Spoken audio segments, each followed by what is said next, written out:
Richmonds Home Money Talk. Weekday morning, Sundays 6 to 9 on WLEE Richmond. WLEE News Talk 990. This is Richmond's home for Money Talk with Bob Brinker. Sundays at 5 on WLEE Richmond. WLEE News Talk 990.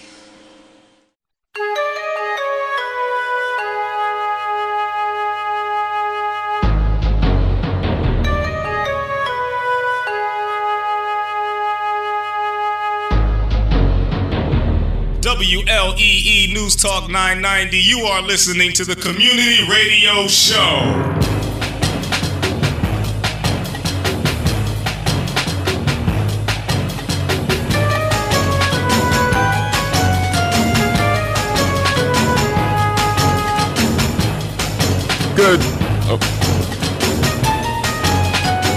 Good morning. This is Oh,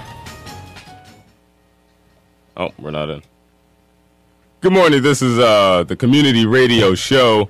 Today's Saturday, August the 4th, 2012. We're on the 16th day of Ramadan. My name is Bakari Sirraj. I'm here with Muhammad Hadi. There you go. We would like to thank the Sorry, we're having some technical difficulties. Interesting last 30 seconds. Very interesting. So we'd like to thank all the listeners that have hung on and are sticking with us, and we'd like to welcome all the new listeners and old listeners alike. Going to have an interesting show for you today. The first thing that we want to get into, and just just to reiterate the show for the new listeners in terms of what we are. Basically, we're addressing Islamic and Muslim misconceptions that we see here in the community, and also just trying to open up a floor, a stage to have open dialogue and conversations with both Muslims and non-Muslims. So we would like to hear from you guys. Number to call in is 804-788-0990, or you can call toll-free 1-877-953-3990. And, this is the place where, if any of you folks out there, you've had questions about, whether it's the Muslims locally. I know we have a couple masjids that are opening up on the West End. And there's been some protest in the news about that. And sometimes it's usually due to just a misunderstanding of who we are and what we represent. So, we're welcoming questions about that. If you have questions in terms of, what you hear in the media or on the news with Muslims overseas, there's a place to ask it. There are no dumb questions. You're not going to insult us. We're not going to, get all crazy and, throw you off the air or anything like that, where we're completely open and would welcome any type of dialogue that anybody out there may have. Yeah, I promise, none of us bite. I feel out of breath right now. Yeah, we look and sound a lot more intimidating than we already are, but we're nice guys. Yeah, big fuzzy lovable teddy bears. I wouldn't take it that far. Yeah, speaking of the protest, so we'd asked about kind of the top 10 misconceptions about Islam, and someone had put on our Facebook page that what they had seen during one of the protests was this line, and I've heard this line before too, that not all Muslims are terrorists, but all terrorists are Muslims. So that'd be news to me, man. I know. So we'll get into that and definitely as well. So. The numbers once again 788-0990 or 877-953-3990. So we can't start this without I guess going down to the root of what we're talking about in this whole what everyone refers to as holy war, which is incorrect, but the whole concept of jihad, its roots. What it means theologically, and what does it mean for Muslims? So the conventional wisdom, or what the perception is that jihad means holy war, and that we're commanded as a religious obligation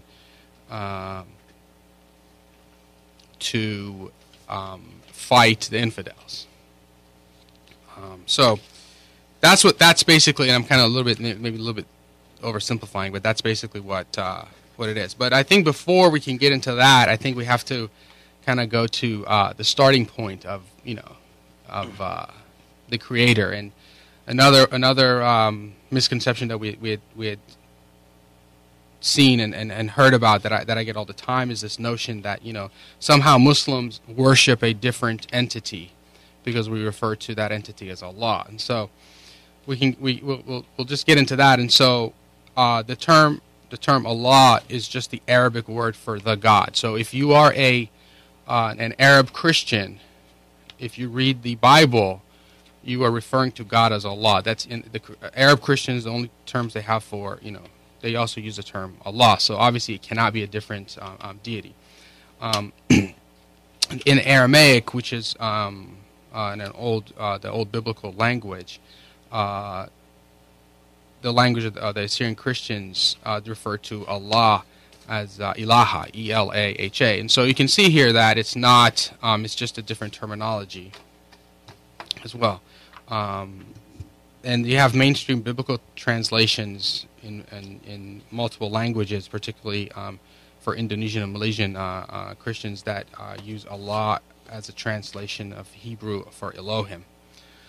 So this notion that this is some foreign entity or some foreign God is actually not true at all. I think part of it has to do with, frankly, the mysterious nature surrounding around Islam and Muslims, as somehow seeing it as different than Christian and Judaism. I mean, part of if I can delve into politics here a bit, part of the criticism of that you've heard leveled against Obama was that he didn't have the correct upbringing, or his experience of America was not the same as as ours. Mitt Romney has said that, and Mike Huckabee, the former governor of Arkansas, also said that. So what that means is that you're not white male Christian living in the heartland, that somehow some experience outside of that doesn't make you a true American. But I certainly disagree with that. Definitely. Tremendously. And that the fact that you're Muslim does not preclude you from being an American or having an American experience. Now, having said that, just as there are each family has a different set of guidelines and rules and standards and things on what's permissible and what's not permissible and stuff like that. And frankly, socially, we are conservative. And so, does that make us anti-American because we're socially conservative? No, not at all. And so, I think the roots of all this has to do from that basis that it's foreign, when in fact it's not. I know that the first Iftar is the time period when the sun sets and you break your fast. Thomas Jefferson hosted the first Iftar dinner at the White House, and I believe it was the prince from the name skips me right now, but he had a delegation from Central Africa there as well. So even going back as far as then, back to the founding of this nation, Islam has been an integral part of this. So you can see that it's not anything different. It's just a different term. If you speak Farsi, God is referred to as Khuda or Rabb, which means also Parvar, the God, which also in English translates into Lord. One thing that I forgot to mention is in the Arabic language has tenses. There's masculine and feminine. There's only two tenses, masculine and feminine. There's no neutral gender. As to where in English there's masculine, there's feminine, there's neutral. So using that in Arabic, Allah, the term Allah is neutral. And it's genderless in Arabic because there's only two genders, and the term Allah doesn't have a gender. It's gender neutral, and in English it would be obviously neutral because of that third option. So I didn't know if you had anything to add. Yeah, actually, as I was kind of thinking, trying to go back in my brain and trying to find some other I guess, misunderstandings that some people may have. If you've ever read the Quran also, sometimes you find the term we. Well, a lot of times you find we. And, sometimes people misunderstand that as, it giving some indication of a plural reference, which is incorrect. Which as somebody that, is always looking to expand knowledge. I questioned that, myself at one time before I actually, got the understanding for that. And what that is, which is in English, I don't know if there's not really a way of having a royal we, but if you look at even some of the older, I think, English culture, you will see that sometimes the king or the queen would use the term we, but they would still be referring to themselves because it's more of a royal we instead of just saying I. It kind of extends that to a higher level of we, but it's still in reference to that one entity.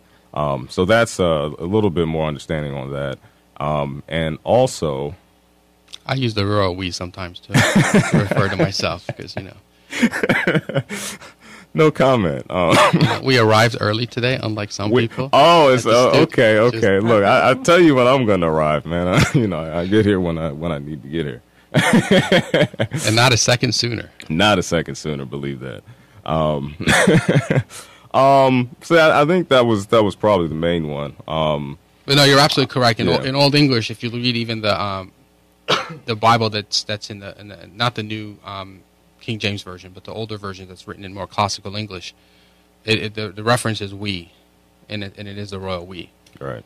Still, the Queen of England. It's we went to the Olympics, and Oh, and one other thing. I remember when we had talked, we had kind of mentioned how sometimes people will associate, I think, the Prophet Muhammad on the same level that generally in Christianity, Jesus is referred to, right, which, a lot of times looked at as part of the Trinity or, the same entity as God.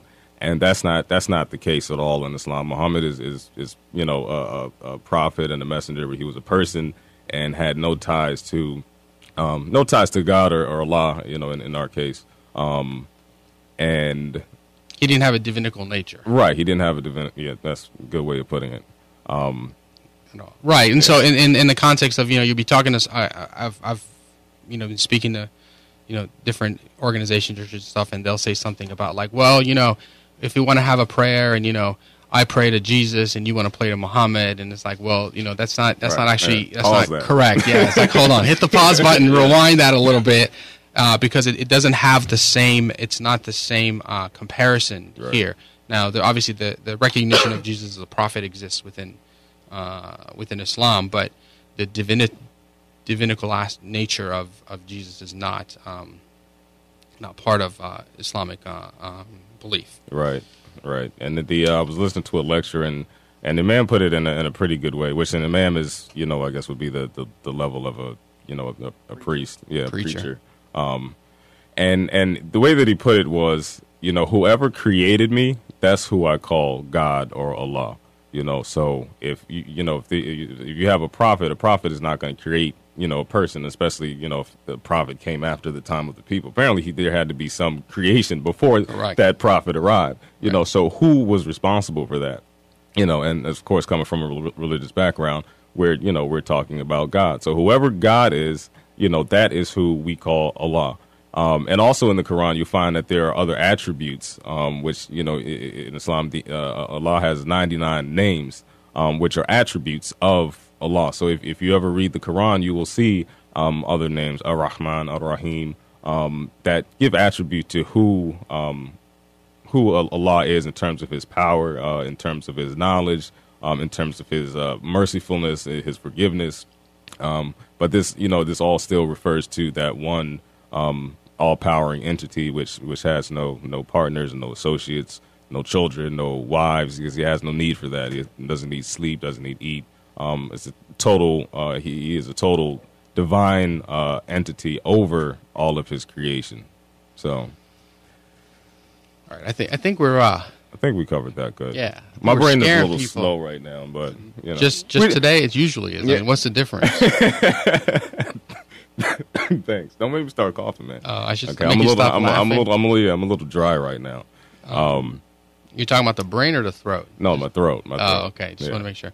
I think we might be intimidating people because I'm not seeing anyone calling in. I trust you. Trust me. You're not gonna. And we're really going over, or I guess to to start with a religion, you kind of want to start with God, so you kind of have a clear understanding of the basis foundation of the religion, which is to submit to the will of God. So unless you know who God really is, you don't know who we're submitting to. So yeah, but call in. I know you have questions. I know you're out there. I'm trying to be nice about it. Yeah. See, one way to get people to call is to just piss them off, but we're not going to do that. Yeah, we're better not people to do than that. Exactly. Yeah, we're trying to be nice. So we're asking you, please call in. We want to have a dialogue with you guys. I know somebody's riding down 64 at 95 and got tired of FM radio and was like, you know what? I need to tune into AM 990 because this is the best show. And not the best show, but at least we're working on it. After Jack Raveley. Yeah. After. Which actually, while we're doing that, Jack Raveley did have us on for a segment to allow us, to discuss what the show is. And we would like to formally thank him for that. That was a good segment, good session. And hopefully we'll be able to get on the show again at some point definitely. and have dialogue. Numbers to call, 804-788-0990 or toll free 1-877-953-3990. Right. So with that, we move into I think the other area. I can give you a little teaser before we go to commercial. Here is the notion of jihad, and there's this whole it's interesting. There's all kinds of just loons out there, and there's all kinds of people that have just written ridiculous stuff. And I just find it fascinating because they come at it from absolutely no form of authority or no historical understanding or anything. So, for example, I did not realize that there are multiple forms of jihad in the West, specifically in the West. There is not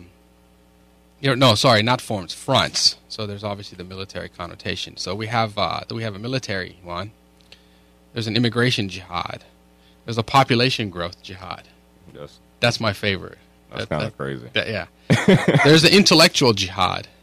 There's the jihad of economy, politics, jihad of politics. So I guess if we register Muslims to vote, then that would be considered part of the... I guess that would qualify, but... And then freedom of religion. So, and just if you're tuning in late, just so... I don't get the Muslims calling me, telling me this is all wrong. I know these are wrong. I'm being facetious here. This is just, something I found out. So, about this stuff, because the meaning of it has been completely inflated and conflated, and that, the application, unfortunately, we have to, call a spade, and we do have Muslims in the, we do have extremists in the community that are using these, there's a concept of jihad for their own aims, and the rest of us have to kind of answer for that, which is unfair, but that's just the reality that exists out there. How much time before we go to break? 1 minute. Okay, so there are these verses that are, and this is I found out is that they're referred to. Maybe in 3 minutes. Why don't we give them the at least the truth about jihad in terms of the three levels of jihad. Okay. Because that's going to get juicy. Right, okay. You want to hold that up? Okay. Yeah. So you want to give them the... I'm going to let you do that. Okay. The two-part... The real meaning of the term jihad does not mean holy war. The term for war is qatal. So it's not, and holy means muqaddas. So obviously those two words, which, if you don't even understand it, it doesn't sound the same as jihad. It's not a derivative of it or anything like that. Jihad means to struggle and to strive, and so there's two parts of it. There's the internal struggle against your own soul and your own desires, which is called the greater jihad, and the lesser jihad is obviously the one that has to do with physical exertion from the military or the war aspect of it, which got conflated. But I'm getting a signal that we're rolling into break. So stay tuned, and we're gonna come back and hit the as Bukhari said, the juicy stuff. You're listening to the Community Radio Show on WLEE News Talk 990. The numbers are 788-0990, 877-953-3990.